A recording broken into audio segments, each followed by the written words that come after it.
Tes satu dua tiga. Suara saya jelas, teman-teman. Suara saya jelas ya? Jelas, Pak. Yes. Oke. Eh, lagi serak suaranya jadi agak ini. Oke, baik. Kalau gitu kita mulai aja deh, karena udah apa, kita hari ini kan kelas online ya. Saya nggak tahu kita pertemuan itu besok pasti sekali lagi atau dua kali lagi yang untuk offline-nya ya. Karena saya ada di situ kan pertemuan ada sampai 14 atau 15, saya belum tahu juga sih. Nanti coba kita lihat ini deh, jadwal schedule-nya ya. Oke, jadi oke, kalau sebelumnya saya ucapkan dulu Assalamualaikum warahmatullahi wabarakatuh. Selamat malam buat teman-teman semua. Jadi hari ini kita mau membahas mengenai kepabeanan juga, ya. Jadi kepabeanan ini sebetulnya kalau dalam ekspor impor pentingnya yaitu karena eh, sekarang ini sudah jadi bidang tersendiri. Ada mata kuliahnya. Kalau di ekspor impor itu di beberapa kampus atau di kelas logistik itu ada mata kuliah namanya kepabeanan. Ya, satu semester, gitu ya. Dan juga kepabeanan itu eh, ada sertifikasinya. Jadi sertifikasi kalau kursus itu namanya kursus PPJK istilahnya. Dan di beberapa perusahaan itu sekarang sudah diwajibkan. Jadi kalau manufaktur ya, kalau dia transaksi ekspor impor tapi apa, khususnya di kawasan berikat. Jadi kalau kawasan berikat itu karyawan itu harus punya sertifikat PPJK. Jadi mulai peraturan baru itu eh, diwajibkan. Jadi PP ilmu kepabean ini sebenarnya juga nggak bisa dianggap apa tersendiri, walaupun dalam ekspor impor, tapi kenyataannya jadi bidang tersendiri. Nah, kemarin itu kalau nggak salah sih saya juga dapat, anak saya kan ada juga di apa Yamaha. Jadi kebetulan karena di ekspor impor ya kena peraturan baru ya. Akhirnya diwajibkan lah untuk kursus ekspor impor, PPJK ya maksudnya. Nanti yang mengeluarkan itu bea cukai biasanya. Kalau untuk apa jasanya. Ya, kalau dulu memang agak susah. Dulu zaman saya dulu tuh kursus PPJK itu eh, ya sekitar 6 bulan juga ya. Jadi kita yang lulus itu paling kalau dari 50 orang itu kadang-kadang yang lulus cuma 20 orang. Karena nanti yang mengeluarkan itu dari bea cukai. Tapi kalau sekarang sih kayaknya agak gampang kan untuk memudahkan. Itu pertama pentingnya ya. Kedua, kalau kita punya ijazah PPJK, ijazah kita bisa ini ya, bisa dipakai untuk perusahaan PPJK. Jadi bisa kalau kita itu mungkin kalau dokter bisa diagunin ya, dijaminkan buat perusahaan. Jadi kita bisa mempunyai pemasukan dari jasa PPJK gitu. Jadi karena beberapa perusahaan mereka butuh juga ijazah PPJK. Kalau perusahaan PPJK ya, kalau kalau itu kan pabrik untuk manufaktur yang kawasan berikat. Tapi kalau di perusahaan-perusahaan freight forwarding atau PPJK ya, mereka harus ada izinnya, harus ada orang yang punya ijazah PPJK. Itu keuntungannya kalau kita punya PPJK ininya. Punya saya aja pun PPJK-nya udah kemana-mana ya. Sampai ke Medan itu ada perusahaan PPJK Medan yang minjem PPJK-nya. Itu memang kita harus hati-hati ya, karena kan kalau kita namanya dipinjem ya harus ada perjanjian yang jelas untuk ini. Nah itu ya sedikit mengenai PPJK, mungkin bahwa kalian belajar PPJK itu sebetulnya ada manfaatnya kemana ya, supaya ada apa, ada gambaran. Jadi PPJK itu atau kepabeanan itu ya nanti manfaatnya ke situ. Nah, berkaitan dengan kepabeanan nanti ada beberapa fasilitas. Jadi fasilitas yang diberikan oleh Bea Cukai dalam rangka impor, dalam rangka ekspor, mereka punya skema skema fasilitas. Mungkin kalau secara ekspor impor secara global itu kan dalam suatu negara pasti juga ada kemudahan, ada fasilitas. Jadi fasilitas itu intinya ada yang berkaitan dengan fiskal, ada yang berkaitan dengan non fiskal. Jadi ada dua, fiskal dan non fiskal. Kalau fiskal itu biasanya berkaitan dengan hitung-hitungan. hitung-hitungan pajak, hitung-hitungan subsidi. Kalau non fiskal itu berkaitan dengan birokrasi, ya, kemudahan untuk mengurusan dokumen, jadi itu berkaitan dengan birokrasi, dipermudah. Itu fasilitas secara umum. Nah, dalam kepabeanan sendiri nanti ada beberapa fasilitas juga yang diberikan oleh Bea Cukai untuk memperlancar proses ekspor impor. Nah, mungkin sedikit gambarannya bahwa fasilitas kebudayaan itu pengertiannya adalah pemberian insentif oleh pemerintah melalui Direktorat Jenderal Bea Cukai berkaitan dengan kegiatan ekspor impor, ya, yang akan memberikan manfaat bagi perekonomian nasional. Di dasar hukumnya tetap ya, kalau kepabeanan dasar hukumnya Undang-Undang Nomor 17. Jadi kalau teman-teman mau mengetahui ilmu pabean, sebenarnya di Undang-Undang Nomor 17 itu sudah mencakup semuanya. Nah, nanti penjabarannya dari peraturan-peraturan aja yang bisa kita baca. Nah, ini tadi ya bentuk-bentuk fasilitas. Jadi ada fasilitas yang terkait dengan non fiskal, ya. Non fiskal tadi terkait dengan pelayanan dalam rangka memberikan pelayanan lebih cepat, lebih baik dan lebih murah. Ya, jadi pelayanan itu nanti ada pelayanan dalam rangka tata cara ekspor, tata cara impor. Sekarang sudah ada sistem EDI, sistem elektronik. Nah, itu sebenarnya untuk mempermudah, ya. Juga perizinan-perizinan dipermudah, yaitu secara secara teori sudah ada konsepnya, ya. Cuma memang prakteknya mungkin masih ada beberapa yang kendala yang dihadapi. Jadi apalagi berkaitan dengan sistem. Ya. Kalau sistem itu ternyata sekarang ini eh, sistem tiap-tiap departemen ini sistemnya punya sistem sendiri. Jadi kadang-kadang antara tabrakan nih antara bea cukai dengan misalkan dengan BP POM, bea cukai dengan lembaga karantina. Nah, ini kadang-kadang karantina punya peraturan lagi sistem baru, nanti BPOM punya sistem baru nih. Kadang-kadang itu justru kayaknya malah beberapa pengalaman dari teman-teman malah menyusahkan. Harusnya sih mempermudah, ya. Nah, tuh. Jadi ini fasilitas yang non fiskal, ya, berkaitan dengan pelayanan. Kalau yang fiskal ini berupa pembebasan biaya masuk, keringanan biaya masuk, dan penangguhan biaya masuk.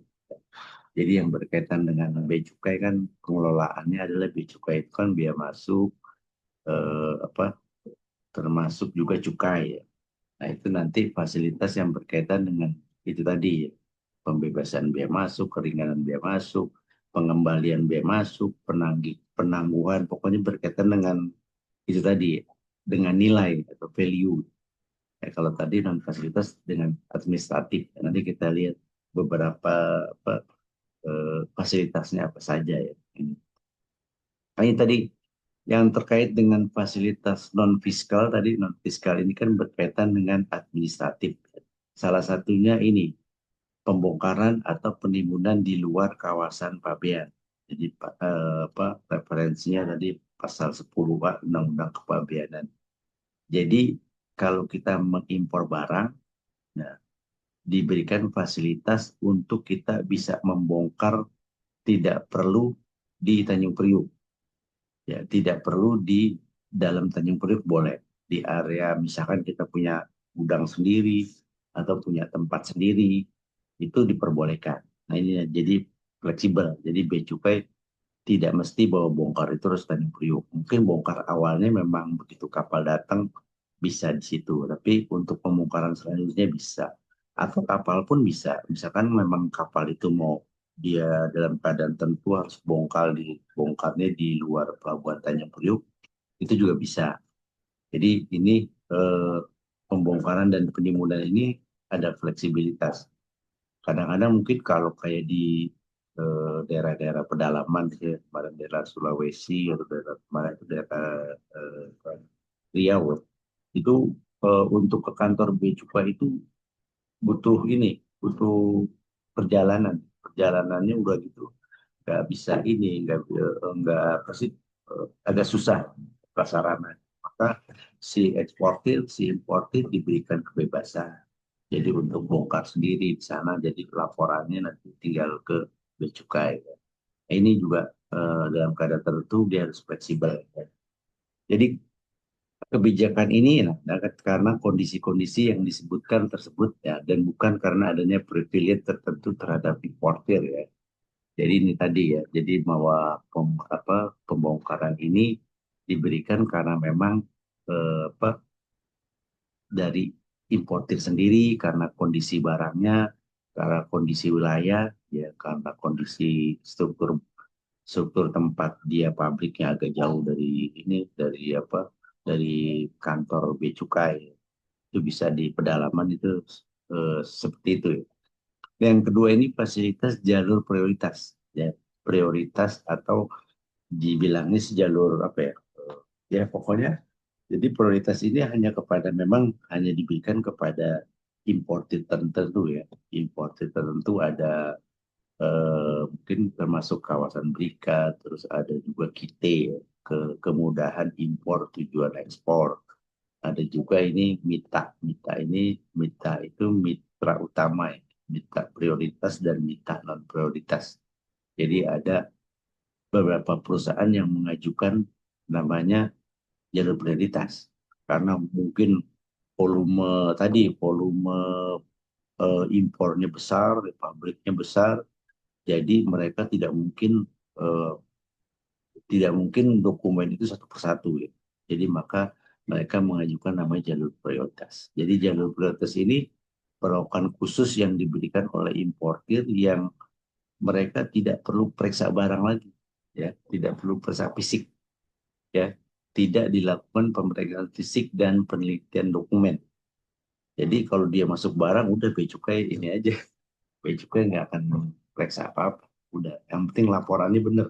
Tiap minggu lapor. Jadi pada saat impor, nggak perlu dokumen PIB dulu. Cukup ini aja, laporkan. Bahwa ini hari ini saya udah masuk barang sekian. Nanti laporannya namanya PIB berkala. Di setiap 2 minggu sekali dia lapor. Bahwa 2 minggu ini barang yang datang sekian. Itu namanya jalur prioritas. Nah, ini diberikan hanya kepada perusahaan-perusahaan yang konditenya bagus. Jadi nggak sembarangan perusahaan diberikan jalur mitra prioritas. Jadi pertama dia apa? Dia pajaknya besar. Jadi dia pembayar pajak terbesar di negara. Kedua, administratif untuk pembukuannya bagus ya. Terus juga tidak pernah terlibat suatu hal yang jelek dalam ini ya, yang berkaitan dengan kebiayaan. Itu biasanya mereka bisa mengajukan jalur mita. Maka kalau sudah dapat jalur mita, ya maka bea cukai tidak akan memeriksa terlalu tidak, kan langsung aja, tidak perlu diperiksa lagi. Bahkan kadang-kadang kayak seperti ini, eh, dulu apa grupnya Bimoli, grupnya Sinarmas, Sinarmas apalagi dulu. Ya itu mereka karena dapat jalur, maka mereka punya pelabuhan sendiri.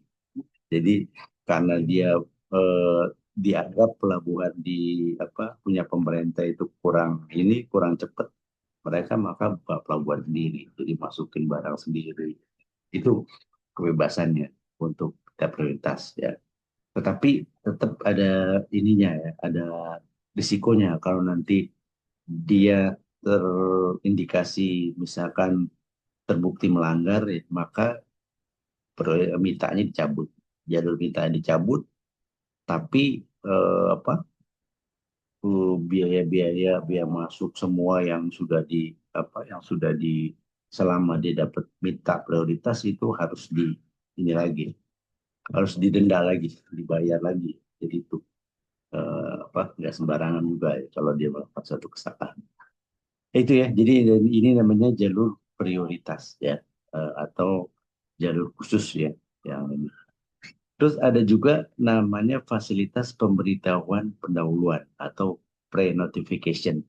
Jadi pre-notification ini kalau ada barang datang, kan kemarin kita sudah belajar bahwa kalau kapal datang maka dia harus memberitahukan namanya manifest ya kalau dia mau bongkar.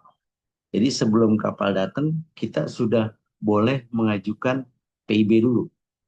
Ya, dokumen impornya kita sudah ajukan, padahal barangnya belum datang. Itu namanya pre-notification. Jadi pengajuan PIB diajukan ke Bea Cukai sebelum barang datang. Nah, itu ya. Tapi kalau minta sih nggak perlu ya. Kalau kalau minta prioritas. Tapi dia gunanya pre-notification karena eh, dia harus cepat. Artinya begitu barang datang dia harus segera keluarkan. Nah, maka dia minta fasilitas pemberitahuan pendahuluan atau pre-notification. Jadi begitu barang datang, PIB sudah lengkap. Jadi PIB sudah ditandatangani oleh Bea Cukai. Jadi tidak perlu mengajukan PIB lagi, ya, karena sudah diajukan sebelum barang datang. Nah, itu salah satunya pemberitahuan pendahuluan atau pre-notification. Ya. Terus ada lagi fasilitas Furslak. Furslak itu jadi dia juga bisa mengeluarkan barang terlebih dahulu, ya. Jadi dia boleh mengeluarkan barang terlebih dahulu tanpa dia membayar biaya masuk dulu, pajak-pajak. Jadi atas pertimbangan tentu dia mengajukan bahwa saya harus keluarkan barang ini duluan, ya, karena dalam keadaan tertentu urgent atau apa, ya, maka dia boleh mengeluarkan apa, barangnya terlebih dahulu tanpa dia membayar biaya masuk, ya, biaya masuk dan pajak-pajak impor ini. Ini namanya fasilitas Furslak, ya. Biasanya sih kalau lebih kuat mereka ada jaminan. Jaminannya dari bank garansi bisa, dari asuransi bisa. Jadi bea cukai biasanya minta jaminan. Jaminannya apa nih? Dari bank garansi boleh. Jadi bea cukai nanti boleh silakan keluarin barangnya, bayar biaya masuknya belakangan. Ya, ini namanya fasilitas Puslak. Ya, jadi importir mengajukan permohonan untuk memperoleh fasilitas pembebasan dan keringanan bea masuk dan pajak dalam waktu impor atau cukai. Jadi atas permohonan tersebut belum diterbitkan keputusan mengenai pemberian fasilitas tersebut. Ya, jadi walaupun belum ditandatangani fasilitas tersebut, tapi dia sudah boleh melakukan pengeluaran barang. Nah, ini biasanya barang-barang khusus yang bisa boleh dikategorikan barang seperti ini, contohnya untuk penanggulangan bencana alam, ya, dapat diberikan persetujuan Polislak walaupun importir belum mengajukan permohonan fasilitas pembebasan maksud.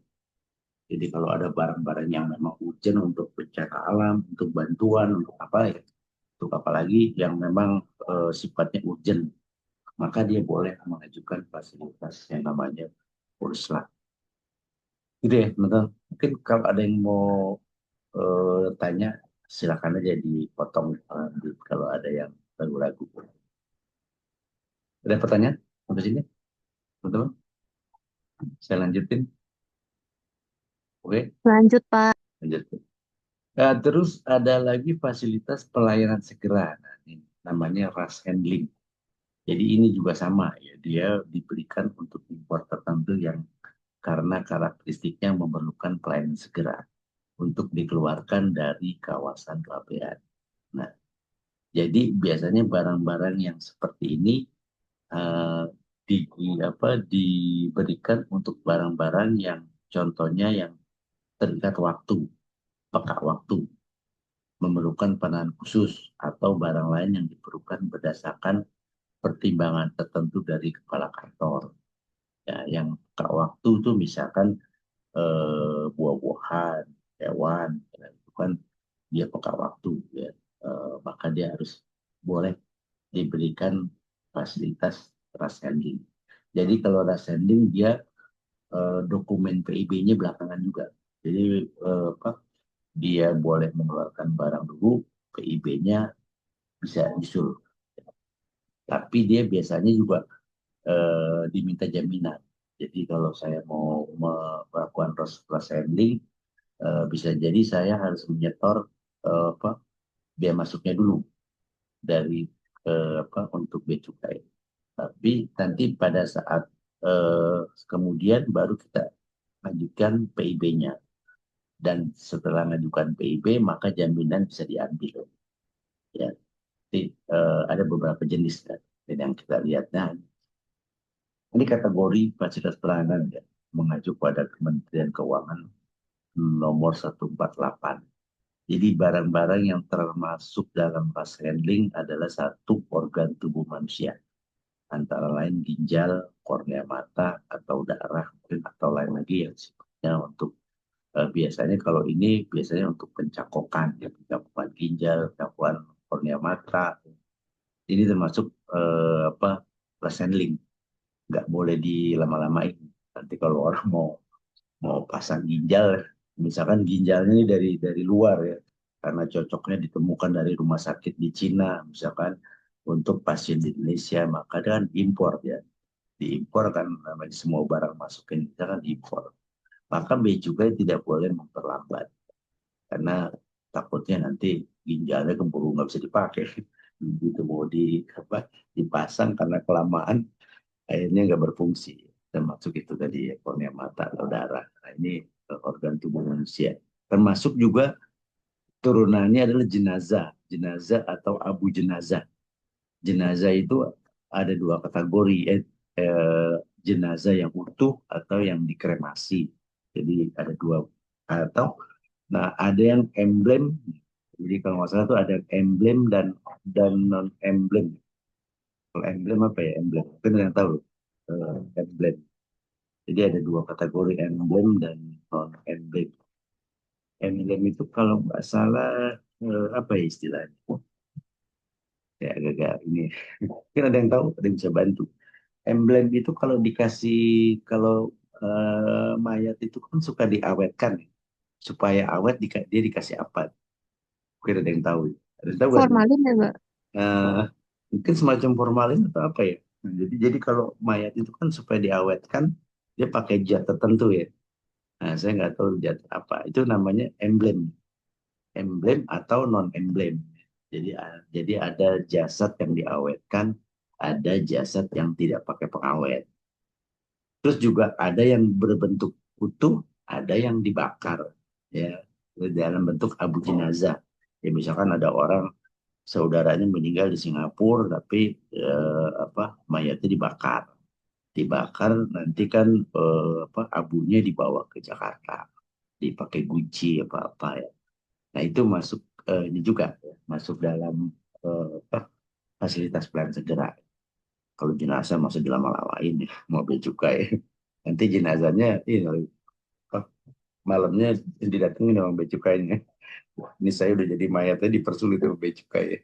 Tapi tetap diperiksa tetap. Tapi cuma nggak dipersulit itu aja. Karena kan bisa terjadi ada mayat pakai apa? Pakai peti, peti mati, ternyata dalam petinya ada narkoba, kan bisa jadi. Maka harus tetap diperiksa juga. Cuman dalam ini pemeriksaannya nggak ketat ya juga, karena dia sudah tahu kondisi barang. Itu ya. Jadi jenazah dan abu jenazah. Ini turunannya dari organ tubuh tadi, organ tubuh termasuk jenazah dan abu jenazah. Terus ada barang yang merusak lingkungan. Nah, antara lain barang yang mengandung radiasi. Mungkin barang ini kalau terlalu lama bisa jadi sifatnya berubah atau bisa jadi membahayakan lingkungan. Ya, maka barang ini juga tidak boleh diperlama, harus dikeluarkan dengan segera. Ya barangnya bisa juga bahan kimia, ya barang-barang kimia atau barang yang kadang-kadang juga kan di bea cukai itu harus ada juga ya. Kalau kontainer itu kan dia harus masuk yang namanya apa sih, scanner.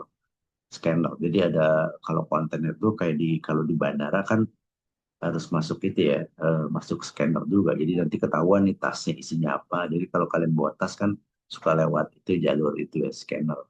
Nah itu kan kelihatan tuh yang bawa apa tasnya dari bea cukai, bisa lihat.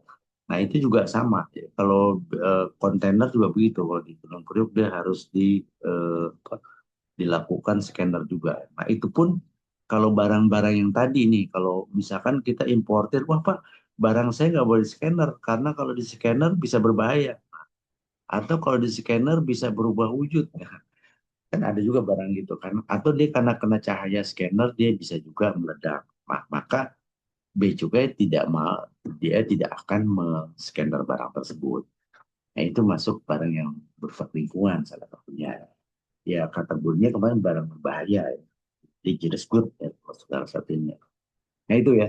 Terus juga binatang hidup. Nah binatang hidup dan tumbuhan hidup ya. Kalau binatang hidup ini kenapa harus didahulukan ya? Karena kasihan juga kalau nanti para binatangnya di kerangkeng, kalau dia di lama-lamain kan dia kasihan juga ya. Jadi makanya kalau dalam pesawat itu binatang itu apa ditaruh paling belakang. Jadi kalau di pesawat itu kargo barang-barang dimasukkan dulu, hewan itu di depan, di belakang, maksudnya di belakang urutan kapal. Jadi pada saat pesawat dibuka, maka yang keluar hewan duluan. Ini. Jadi kalau ada hewan tuh hewan duluan dikeluarin, jangan ditaruh di belakang. Nanti nungguin keluarin barang hewannya di belakang. Bisa jadi hewannya keburu ini, keburu ngamuk. Itu. Jadi hewan itu juga diperlakukan seperti itu ya. Jadi tidak bisa. Dan kadang-kadang binatang hidup pun mereka kalau yang masih bersifat misalnya kalau singa atau mungkin gorila atau apa ya yang mereka bisa ngamuk, maka kadang-kadang apa ininya eh, kalau apa namanya kalau orang-orang yang ini ya pawangnya ya, bahkan pawang itu dibawa untuk supaya dia bisa mengamankan hewan tersebut supaya nggak ngamuk. Jadi itu makanannya pun harus ini diberitahukan. Jadi kalau ada orang kirim hewan, maka dalam BL-nya nanti dalam dokumen BL harus disebutkan tuh bahwa hewan ini harus diberikan makan setiap 2 jam dengan makanan daging. Jadi nanti di kapal itu ada yang ngurusin anak buah kapal. Karena kan sesuai instruksi kita ya, karena dia juga nggak ngerti. Si anak buah kapal kan kita ngirim singa, ya. Singa ini harus makan tiap 2 jam. Dan nggak dikasih makan, bisa ngamuk. Nah itu eh, kita harus beritahukan kepada pemilik kapal bahwa hewan ini harus diperlakukan ini supaya dia juga tahu ya. Itu ya, binatang hidup atau tumbuhan hidup ya. Maksud tumbuhan hidup juga kan dia harus perlu ini juga ya. Ada beberapa tumbuhan kemarin kan ada yang gampang apa gampang perishable ya, perishable good. Jadi gampang hancur ya atau misalkan kena udara sedikit bunganya ini layu ya. Itu binatang hidup dan tumbuhan hidup. Nah, juga surat kabar dan majalah peka waktu. Mungkin kalau sekarang surat kabar udah jarang. Surat kabar, kalau surat kabar terbitnya hari ini, kan dia harus dikeluarkan hari ini. Jadi misalkan surat kabar terbitnya tanggal hari ini, kan pagi-pagi harus segera diedarkan. Dia mungkin pagi-paginya sudah turun dari pesawat, itu kan nggak perlu dipersulit. Karena nah, kalau surat kabar dipersulit nanti surat kabar hari ini baru beredarnya besok. Sudah ini, sudah peka waktu namanya. Atau majalah yang peka waktu. Ya majalah harian juga mungkin. Dulu ada ya majalah harian, majalah 2 harian. Terus dokumen, dokumen atau surat-surat ya, tujuh. Dokumen ini macam-macam. Dokumen ini bisa dokumen kedutaan, ya, dokumen diplomatik, ya, dokumen yang bersifat rahasia, ini juga kan nggak boleh di juga ya. Atau juga dokumen itu termasuk surat suara. Jadi kalau pemilu kan kita bahwa misalkan ada yang nyolok di Hong Kong kan kotak pemilihnya harus dibawa ke Indonesia. Nah itu termasuk nah ini dokumen penting yang harus diamankan karena bisa jadi kotak suara kan satu suara aja berharga ya. Maka dia harus diamankan karena termasuk dokumen penting. Ijazah ya, ya, ijazah terus juga termasuk tiket-tiket konser, tiket-tiket konser yang harus diamankan juga. Itu ya. Atau juga yang terakhir adalah barang lain yang karena karakteristiknya memerlukan pelayanan segera dengan catatan yang mendapat izin dari kepala kantor. Untuk teknisnya, nanti kalau kalian di kepabeanan ada pelajaran bagaimana sih prosesnya mendapatkan pelayanan segera, ya ras handling, ada prosesnya yang jelas kita mengajukan dulu. Jadi semua fasilitas itu awalnya kita ajukan dulu ke Bea Cukai, nanti dapat apa surat jawaban ya kalau memang jawaban ada yang kurang biasanya nanti dikasih tahu sampai kita mendapat surat. Kalau sudah dapat suratnya maka baru bisa dijalankan. Ya. Oke ya. Nah ini tadi yang berkaitan dengan apa fiskal tadi. Jadi fiskal tadi ini adalah berkaitan dengan biaya masuk cukai dan nilai-nilai. Nah, tadi fasilitas itu kepabeanan kan ada yang biaya masuk kalau kita impor itu kan ada yang tidak dipungut biaya masuk, ada yang biaya masuknya dibebaskan, ada yang biaya masuknya diberikan keringanan, ya. Ada juga yang biaya masuknya dikembalikan. Jadi ada macam-macam ya. Ada biaya masuk yang tidak dipungut, ada yang dibebaskan, ada dibebaskan atau diringankan, ada yang dikembalikan, ada yang dibebaskan atau diringankan ya dalam rangka impor sementara. Ada juga yang ditangguhkan. Jadi macam-macam ya. Jadi kalau biaya masuk nanti kalau kalian di formulir PIB itu ada pilihannya. Ada yang tidak dipungut, ada yang dibebaskan, ada yang di. Nah, kalau tidak dipungut itu artinya bahwa barang impor tersebut tidak dipungut biaya masuk, ya, tidak dikenakan biaya masuk. Nah, ini kalau barang-barang seperti ini biasanya kapal yang kemarin itu kan ada kapal diangkut terus diangkut lanjut. Jadi kapal ini cuma mampir terus jalan lagi. Ya, atau dia mampir tapi curah nurunin barang tapi jalan lagi. Maka kalau yang seperti ini tidak dikenakan biaya masuk, tidak dipungut biaya masuk. Ya, karena tidak ada yang tidak ada bongkar muat di sini ya. Atau dia ngambil barang, bukan beli barang ya. Dia ngambil barang dari tadi Priuk, nanti dia jalan lagi misalkan ke Sulawesi. Ya itu biasanya tidak di apa barang yang tujuan impornya adalah diangkut terus dan diangkut lanjut. Itu ada di materi keberapa ya saya lupa. Itu ada kan tujuan pengeluaran barang impor ada yang dipakai sendiri, ada yang diangkut terus diangkut lanjut ya. Itu ya. Ada juga yang pembebasan. Kalau yang tidak dipungut ini mungkin ada keterangannya nih tadi saya jelaskan. Yang tidak dipungut ini ya tadi karena barang itu diangkut terus atau diangkut lanjut ya jadinya. Dasar pertimbangannya ya karena asas domisili di mana pemungutan biaya masuk dikenakan terhadap subjek yang berdomisili di Indonesia atau objek yang dikonsumsi di dalam wilayah pabean Indonesia. Ya, nah, terus ada juga yang dibebaskan. Nah, ini yang dibebaskan ini bahwa bea masuk tersebut dibebaskan. Ini biasanya kalau barang-barang yang bea masuknya dibebaskan, ini biasanya barang-barang untuk keperluan sosial, untuk keperluan kemanusiaan, untuk keperluan pengetahuan, pendidikan, pertahanan dan kesehatan. Nah, itu biasanya barang-barang seperti ini tidak dikenakan bea masuk. Jadi kalau saya mengimpor buku-buku nih untuk kegiatan sosial, mengimpor apa barang-barang yang untuk kemanusiaan masih dikenain biaya masuk ya. Untuk amal dalam keperluan amal, maka kalau dikenain biaya masuk ya keterlaluan lah kita orang untuk amal pun dikenain biaya masuk. Maka biasanya makanya sebelum kita mengimpor tersebut kita sudah harus memberitahukan bahwa saya akan mengimpor buku-buku untuk keperluan sosial, untuk keperluan kemanusiaan, peralatan untuk kemanusiaan atau peralatan untuk pertahanan, keamanan atau untuk kesehatan. Nah, itu maka kita boleh mengajukan, tapi kita harus mengajukan pembebasan biaya masuk.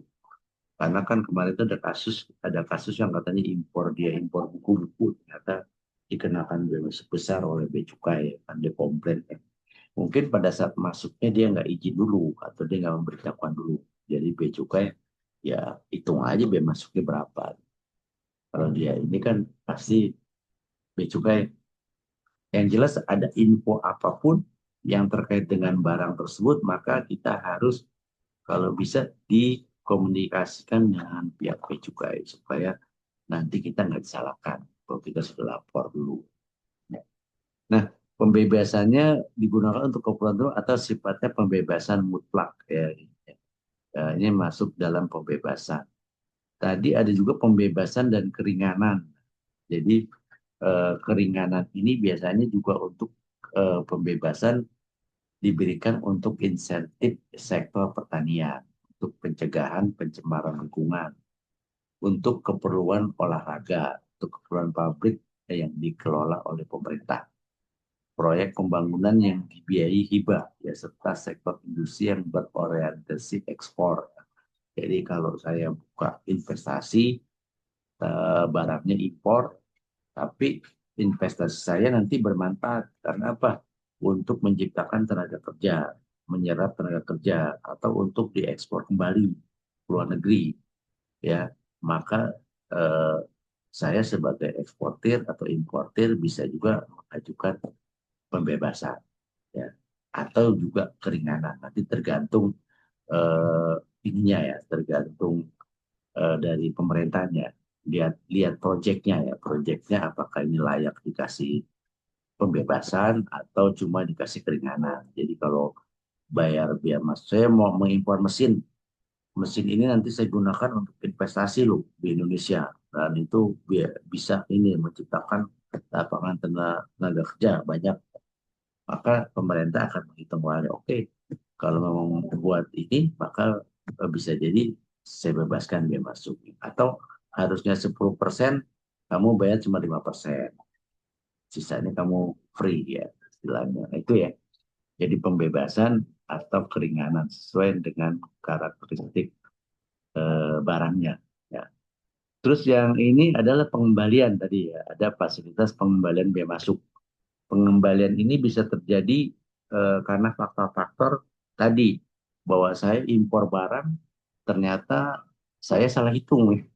Harusnya bayar biaya masuknya apa 10 juta, saya bayar 100 juta. Maka kelebihan itu harus dikembalikan dong. Nah, maka saya bisa mengajukan pengembalian biaya masuk. Kenapa? Karena saya bayar lebih ya. Atau ada selisih barang yang harganya lebih rendah, ya. Ternyata ditemukan waktu saya impor barangnya harganya nilainya misalkan 100.000 US. Ternyata setelah diteliti bea cukai, oh barang ini ternyata cuma 80.000 US. Berarti kan saya sebagai importir nyetornya lebih dong. Jadi saya bayar untuk 100.000 US, ternyata barangnya 80.000 US. Maka harus ada kelebihan dong. Maka saya bisa mengklaim untuk dikembalikan biaya masuk. Dengan catatan ini tadi, bahwa barangnya memang terbukti harganya tidak sesuai. Ya, ini. Atau juga apa, cacat, biaya masuknya cacat gini ya. Jadi ini untuk kedapatan jumlah sebenarnya lebih kecil dari yang telah dibayar. Cacat bukan karena yang dipesan atau bukan karena dipesan atau berkualitas lebih rendah, ya. Jadi harusnya saya beli barang kualitasnya satu, ternyata yang datang kualitasnya dua. Sementara saya bayar biaya masuknya untuk yang kualitas satu. Nah, itu juga masuk apa, dikembalikan barangnya. Ya. Terus ada juga impor barang oleh sebab tertentu harus diekspor kembali atau dimusnahkan di bawah pengawasan bea cukai. Jadi saya impor barang dari luar negeri, apa tadi mungkin tadi salah barangnya. Ya, karena barangnya salah berarti kan harus dikembalikan. Atau barang ini karena dapat larangan impor, jadi pada saat saya mengimpor ternyata ada peraturan baru, ya. Dan peraturan baru yang mensyaratkan bahwa barang ini tidak boleh diimpor ke Indonesia. Pada sementara kapal sudah jalan, berarti barang ini masukkan ke Indonesia. Begitu saya masuk, ternyata udah sempat bayar biaya masuk, maka biaya masuknya bisa dikembalikan lagi. Ya, jadi itu termasuk ya apa, dimusnahkan di bawah pengawasan bea dan cukai. Ya. Ini, jadi pengembalian bisa terjadi seperti itu ya. Ada beberapa. Nah, ini kalau ini adalah pembebasan atau keringanan bea masuk untuk impor sementara. Nah, kemarin kan ada fasilitas yang kita pernah saya singgung ya, dulu. Jadi kita mengimpor barang tetapi bukan untuk dijual. Jadi mengimpor barang hanya untuk sementara di sini. Tujuannya apa? Bisa untuk pameran, bisa untuk pendidikan, bisa untuk penelitian, bisa untuk peminjaman. Misalkan ada pabrik, dia mesinnya untuk trial dia harus coba dulu, ya, atau dipinjamkan dulu mesinnya dari luar negeri. Maka di sini kan importer tidak beli ya, dia hanya minjam. Nanti setelah itu dipulangin lagi. Ini masuk impor sementara. Nah, kalau karena dia barangnya masuk, maka dia harus dihitungkan biaya masuknya, ya. Kan bahwa undang-undang menyatakan bahwa setiap barang impor adalah terhutang biaya masuk. Maka dihitung juga sama bea cukai biaya masuk berapa. Tapi karena ini untuk impor sementara bukan jual beli, ya kita bisa mengajukan. Ini kan saya nggak jual, saya nggak beli barang, saya untuk impor sementara. Nah, tetap kita setor, tetapi nanti begitu barangnya dikembalikan, maka setoran kita ini dipulang lagi, diambil lagi, gitu. Jadi bisa juga dikasih keringanan tadi karena impor mesinnya dipinjam untuk dalam rangka dalam rangka untuk misalkan teknologi, alih teknologi itu bisa juga diajukan pembebasan. Nanti tergantung ininya ya, tergantung jenisnya. Karena impor sementara itu nanti banyak, tadi termasuk itu tadi untuk keperluan penelitian. Kalau penelitian mah mungkin dibebaskan, nggak usah dikasih keringanan. Jadi ada alat-alat tertentu yang kita harus impor karena kita di sini ada melakukan penelitian, misalkan ya, untuk melakukan bisa juga ini ya, dalam rangka fungsi sosial atau penanggulangan bencana.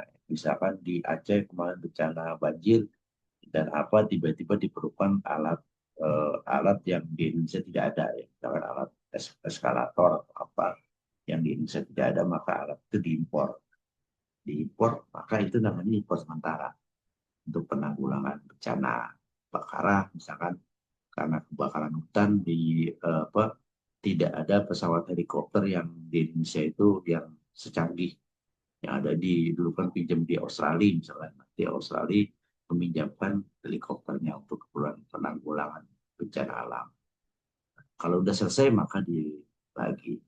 Atau bisa juga untuk keperluan militer. Jadi kalau militer mau mengadakan simulasi perang, kan suka ada latihan perang. Maka latihan perang kan biasanya tanknya dibawa tuh dari luar negeri. Misalkan kita tentara Indonesia latihan dengan tentara Malaysia, maka Malaysia bawa peralatan itu, tanknya, pesawatnya semua ke Indonesia. Nah itu kan impor, itu namanya impor sementara. Ya. Jadi banyak lagi impor sementara itu kategorinya luas ya. Juga termasuk hewan. Ini mungkin kalian ketawa, pejantan ya. Misalkan ada singa di Indonesia. Singa di Indonesia itu hampir punah. Jadi singa itu betina, cuma satu. Jadi kalau pejantannya nggak ada, maka mungkin pejantannya ada singa dari Afrika, punya pejantannya kita minjem dulu dikawinin dengan mereka sampai si singa itu beranak lagi, maka baru si pejantan tadi dipulang lagi. Itu termasuk impor sementara juga ya, hewan namanya.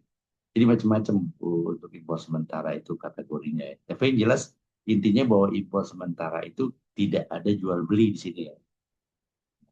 Terus andanya gimana kalau saya impor sementara eh, misalkan impor motor, motor model terbaru Ducati, Ducati model terbaru saya impor untuk dipamerkan di JCC. Nah kan berarti izinnya adalah impor sementara. Ya. Nah kan berarti saya harus bisa jadi dari saya bisa nyetor biaya masuk sementara. Nanti kalau pamerannya itu selesai, baru motornya dipulang lagi. Bagaimana kalau tiba-tiba dipajang, padahal ada yang beli? Ya? Saya mau beli motor ini dong Ducati, tapi nggak perlu nunggu waktu lagi. Ini yang ada di pameran saya mau beli gitu ya. Padahal kita mengajukannya impor sementara. Itu boleh. Nanti kita bilang lagi ke pemerintah bahwa ini motor ini kemarin izinnya impor sementara, tapi ternyata ada pembelinya di sini yang mau beli karena dia tidak mau menunggu. Maka nanti eh, biaya masuk yang sudah kita store dihitung lagi sama bea cukai sesuai gak, ada kekurangan gak, ada kelebihan gak, karena kan nanti jadi nanti kita seolah-olah memang eh, beli beli motor bukannya impor sementara lagi karena sudah ada jual beli di situ ya. Banyak kan seperti itu kayak mobil kedutaan. Kalau ada orang kedutaan Amerika lagi dinas di Indonesia di bawa mobil Amerika, bawa mobil sendiri lah di negaranya. Tiba-tiba dia balik lagi ke Amerika, tapi mobilnya dia nggak bawa. Nah itu bisa jadi kita beli misalkan ya, maka harus dihitung tuh ininya apa biaya masuknya berapa, PPN-nya berapa, baru bisa kita beri nama. Itu ya. Nah, ini tadi untuk persyaratan utama barang impor sementara ya. Jadi barangnya tidak habis dipakai ya. Jadi barang yang tidak habis dipakai ya. Misalkan kalau saya, oh saya mendatangkan kue untuk uji coba di sini, kuenya habis. Nanti begitu belum ini begitu pameran habis, kuenya habis. Berarti kan nggak dipulangin lagi dong. Itu nggak, jadi nggak yang tidak habis dipakai. Jadi oh saya mengimpor kue tapi mesinnya ya, mesin untuk membuat kue untuk demo di sini ya, maka mesinnya kan dipulangin. Kalau kuenya nggak bisa ya, karena kuenya kan sifatnya habis ya. Tuh, maka jadi syaratnya adalah barang yang tidak habis dipakai ya. Terus identitas barang mudah dan dilakukan identifikasi. Jadi artinya barang itu berbentuk dan bisa diidentifikasi. Nah, jangka waktunya nanti bisa juga kalau nggak salah 3 tahun untuk impor sementara itu 3 tahun. 3 tahun bisa diperpanjang sekali. Setelah itu tidak diperpanjang lagi. Jadi barang itu bentuknya sama ya. Artinya kalau mengimpor bentuknya bulat nanti keluarnya bulat juga ya. Misalkan saya mengimpor emas batangan berbentuk bulat. Terus tiba-tiba mau diekspor lagi bentuknya udah berubah segitiga, segi empat, maka nggak boleh itu. Jadi harus sama. Kecuali kalau ada eh, apa sih emasnya beratnya misalkan 100 gram. 100 gram ternyata begitu di sini karena ada proses apa proses misalkan digosok ya apa, jadi emasnya berkurang, tapi nggak apa-apa kalau itu karena pengaruh tadi. Atau tadi mobil mobil Ferrari didatangkan ke Indonesia, maka pulangnya harus begitu diekspor lagi harus lengkap ya. Nggak boleh ada yang hilang. Kalau bannya ada yang hilang satu, maka bisa di ini ambil juga ya, nggak boleh. Kecuali kalau cuma baret-baret, oh mobilnya baret-baret karena kores, itu nggak masalah. Yang penting bentuknya tetap ada ya. Nah itu persyaratan impor sementara. Nah yang terakhir ini penangguhan biaya masuk. Penangguhan biaya masuk ini biasanya untuk kawasan berikat, untuk tempat penimbunan berikat. Jadi kalau kalian di Cakung, di pabrik-pabrik di Cikarang itu banyak yang penerima eh, apa kawasan berikat atau gudang berikat ya. Nanti nanti kalau yang berikat-berikat lah ya bos. Ada pusat logistik berikat, ya, ada toko bebas bea, ada tempat lelang berikat. Ya. Jadi ada KB, ada GB, ada PLB, ada TBB, ada TLB, tempat lelang berikat. Jadi kalau mau apa singkatannya aja, ada KDUB, ya, kawasan daur ulang berikat. Ada tempat penyelenggaraan pameran berikat atau TPPB. Nah, ini biar fasilitas ini diberikan oleh perusahaan kepada perusahaan biasanya yang berorientasi untuk ekspor. Jadi dia misalkan tadi ada perusahaan Amerika invest di Indonesia, nah, tapi barangnya ini untuk diekspor lagi, tidak dijual lokal ya. Ya, untuk diekspor lagi, maka ini bisa diberikan fasilitas kawasan berikat. Ya, atau juga kalau sekarang yang terkenal ini pusat logistik berikat. Pusat logistik berikat itu jadi ada supplier yang dia biasa apa nimbunnya di Singapura atau di Hong Kong atau di Malaysia. Nunggu barangnya laku dulu baru diimpor, barangnya laku baru diimpor. Maka sekarang pemerintah memberikan fasilitas namanya pusat logistik berikat. Jadi dia boleh mengimpor barangnya tersebut walaupun belum laku ya. Misalkan saya mau impor bahan baku, ya bahan bakunya dari Singapura, ya maka bahan baku itu sebelum laku boleh saya timbun. Ya, jadi saya belinya sekaligus banyak, saya timbun di kawasan apa PSB. Nah, itu dikasih penangguhan biaya masuk sama pemerintah sampai 2 tahun. Jadi selama barang itu belum laku, maka tidak perlu membayar biaya masuk, kecuali kalau laku, keadaan seperti itu. Jadi untuk PLB itu lebih lama ya, sampai 2 tahun. Kalau kawasan berikat dan cuma 6 bulan. 6 bulan dia harus seperti ini, apa, ada pemasukan. Jadi kompensasinya kalau KB kan saya mengimpor barang, tapi biaya masuknya ditangguhkan dulu. Dibayarnya pada saat bayar barang itu diekspor kembali, diekspor ke luar negeri, maka kompensasinya dari hasil ekspornya. Itu masuk kawasan berikat. Dan KITE tadi, KITE, kawasan impor tujuan ekspor. Kawasan impor tujuan ekspor. Jadi ini orientasinya orientasi ekspor ya, nggak jual lokal ya. Mungkin kalau di Cakung, di apa Cikarang banyak kalau yang fasilitas kawasan berikat ya. Gudang berikat juga sama ya, gudangnya diberikan untuk itu tadi ya. Nah, ini mungkin penjelasannya ada di sini. Teman-teman bisa apa bisa baca detailnya ya. Jadi seperti ini contohnya kawasan berikat. Jadi fasilitas pembebasan dan penangguhan biaya masuk atau beban pabean lainnya atas barang impor kepada perusahaan tempat penimbunan dan pengolahan terpadu. Jadi memang dia produksi di Indonesia. Jadi perusahaan Amerika dia buka pabrik di Indonesia. Berarti kan itu ada proses, ada produksi gitu. Nanti hasilnya diekspor lagi ke Amerika, luar negeri. Jadi di sini sebetulnya cuma untuk ini aja, untuk produksinya. Kenapa dia taruh di Indonesia? Karena di Indonesia murah. Ya, harga tanahnya murah, tenaga kerjanya murah, ya, bahan bakunya juga murah, maka dia bukalah di Indonesia. Tapi hasilnya untuk diekspor ke negara dia lagi. Dan dia mendapatkan harga jualnya lebih murah. Karena kalau dia buka di Amerika, tenaga kerjanya gede. Bahan bakunya yang dia dapat pun susah. Maka otomatis kan nanti pengaruhnya ada di harga harga pokok ekspornya kan mahal.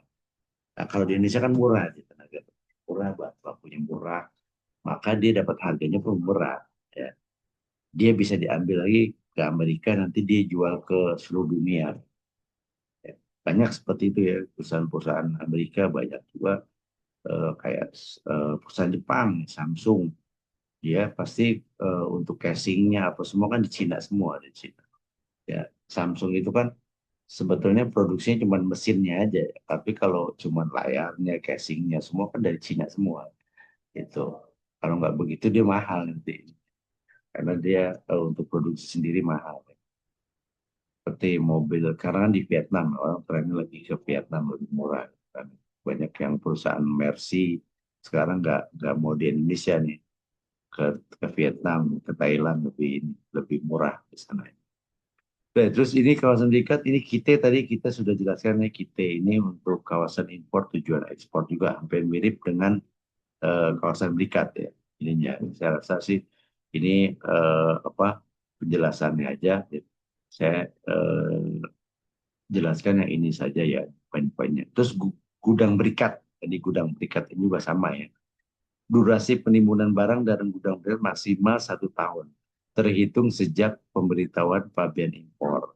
Jadi jika lebih dari itu maka wajib dikeluarkan atau direekspor atau dikirim ke KB dan dilunasi cukai atau PDN-nya. Maksudnya. Nah, ini ya. Jadi dia tidak perlu bayar biaya masuk dulu selama barang itu dijual. Ini PLB, PLB juga lebih fleksibel. Maka sekarang PLB ini banyak di ini ya, banyak di apa dibuat di Indonesia. Ada lagi TPPB, tempat pameran berikat, penyelenggaraan pameran berikat. Jadi barang-barang impor nanti dipamerkan di situ ya, di tempat TPPB tadi. Nanti barang-barang impornya ini ada kategorinya, ya. Ada barang pameran yang akan diekspor kembali. Untuk B, materi promosi yang tercetak seperti pamflet atau brosur ya, brosur, macam-macam ya. Ada golongan F untuk makanan yang memang habis dipakai untuk keperluan pameran. G, ini barang pameran yang akan dijual. Ini TPBB izinnya. Terus ada lagi TLB, tempat pelelangan berikat. Jadi ada barang-barang yang dilelang, dapat fasilitas pembebasan atau penangguhan biaya masuk.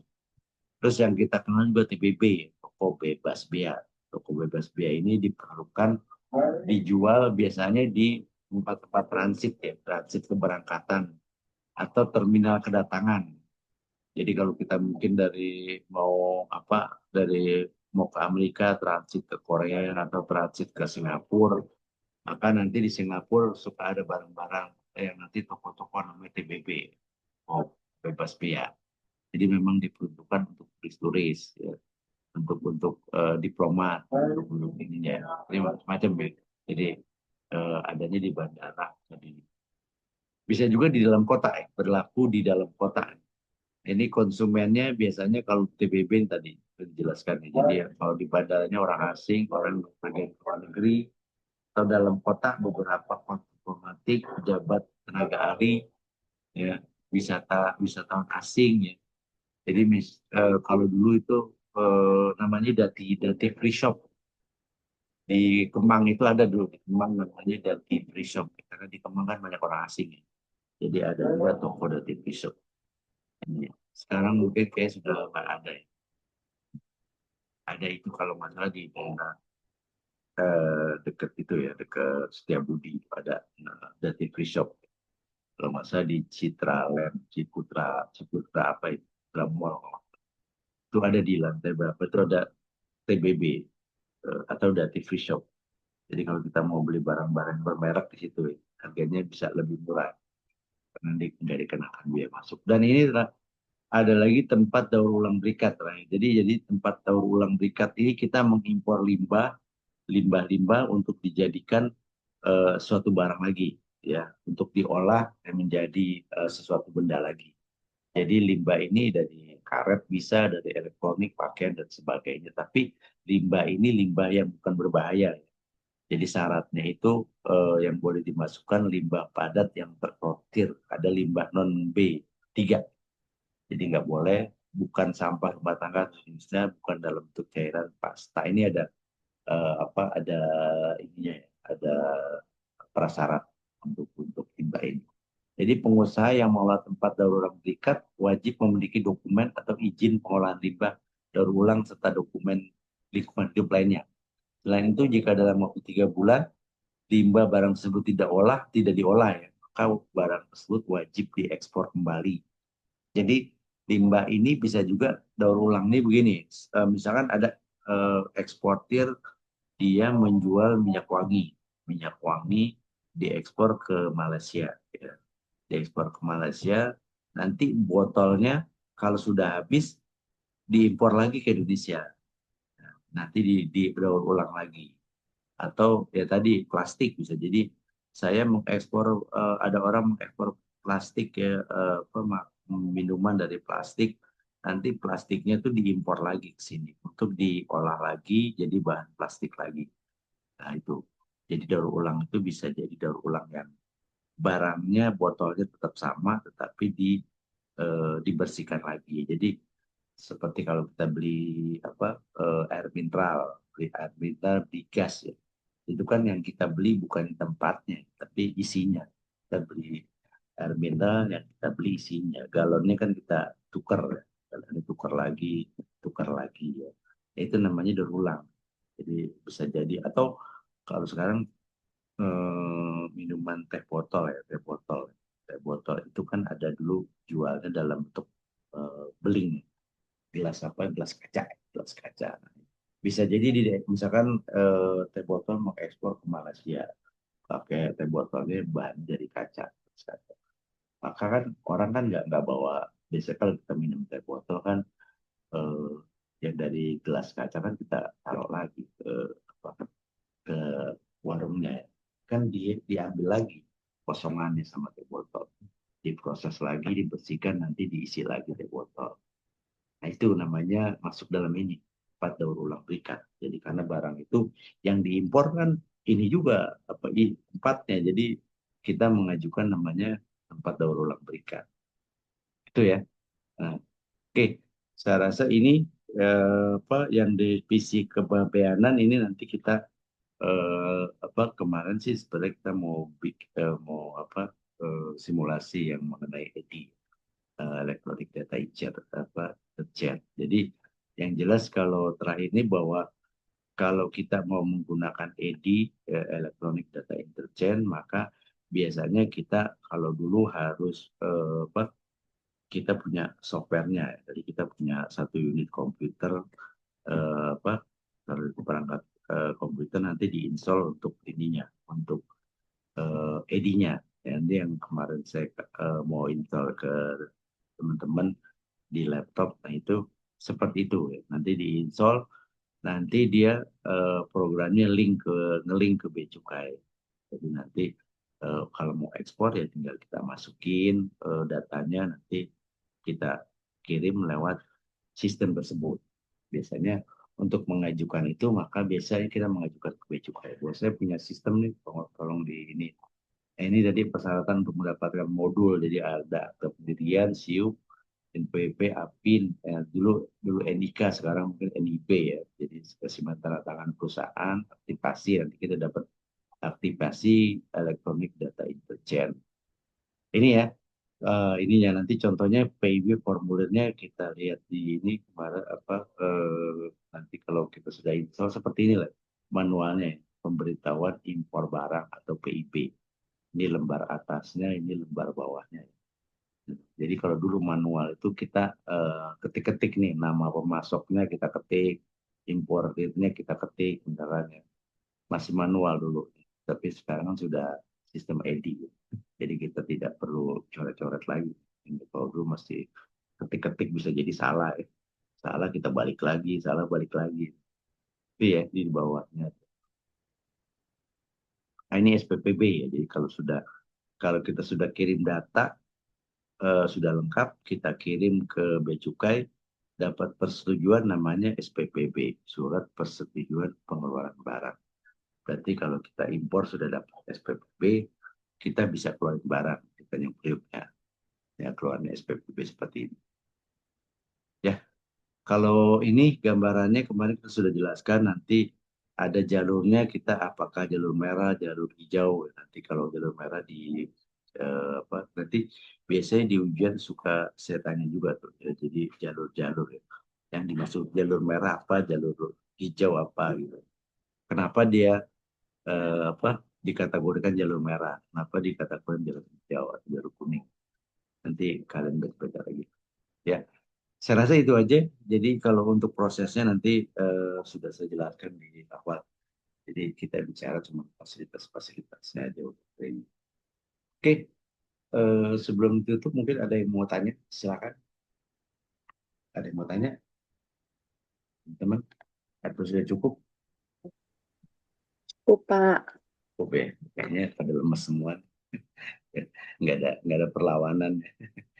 Oke, nggak apa-apa kalau sudah, saya rasa kalau memang sudah paham, ya, nanti kita bahas lagi di kelas. Rasa itu aja dari saya, semoga bermanfaat hari ini. Terima kasih, saya ucapkan assalamualaikum warahmatullahi wabarakatuh. Terima kasih Pak. Selamat malam Pak. Terima kasih, Pak. Oke, sama. Terima kasih, Pak. Yuk. Makasih